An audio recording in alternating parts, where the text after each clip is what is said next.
Roses. If they're not America's favorite flower, they darn well ought to be. And many of us grow roses. And one of the things that you need to know to grow roses successfully is how to properly winterize roses. Now that simply means hardening them off and getting them ready to stand the rigors of the winter. And the first step involved in winterizing roses is called hardening off.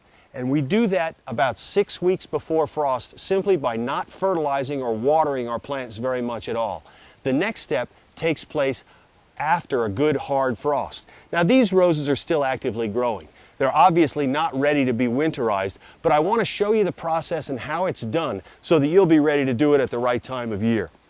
After a good hard frost, we want to cut our roses back to about 12 to 18 inches tall.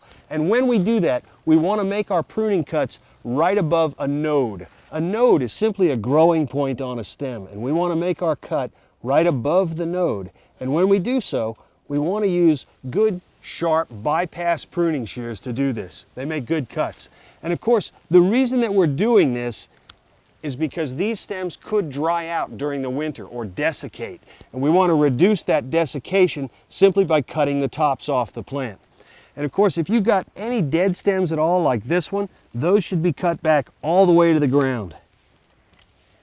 And our goal is to cut the rows back to about 12 to 18 inches tall.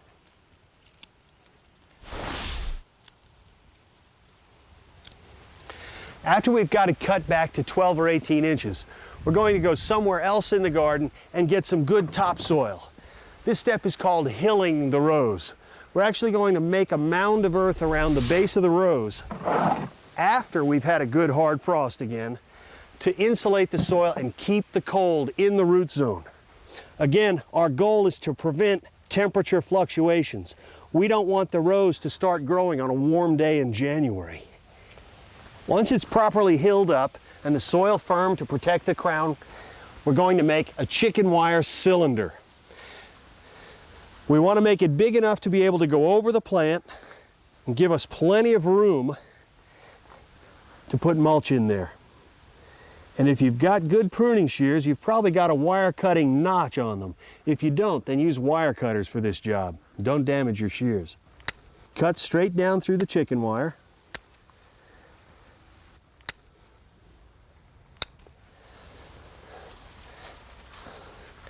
And then fasten the ends together so you've got a cylinder.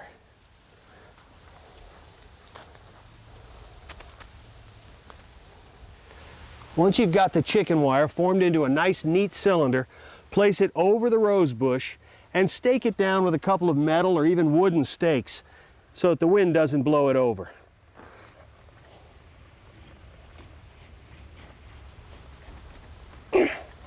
And then fill it with mulch. And you need to use a mulch that doesn't compact during the winter. I like pine needles for this purpose. They never quite pack tightly. We can fill this basket to a height of about 6 to 12 inches, depending on how cold it is in your part of the country. And we'll leave it that way until next spring. In the springtime, we're going to reverse the process. We carefully remove the basket and then just as carefully take away the mulch. Now there may be new growth coming up if it's been warm, and we want to be careful not to damage it. And after we've gotten the mulch pulled away, and don't throw it away or dispose of it, then we carefully pull the soil back. Again, be careful of new shoots that may be coming up at the base of the rows. They'll be very brittle and they'll break easily. Remove the soil. And then, in the spring, if there's a danger of a late frost, you can use the same mulch and place it carefully around the base of the plant to protect those new shoots. If you'll follow these steps in the fall, and again in the spring, you'll be smelling good roses all summer long in the great outdoors.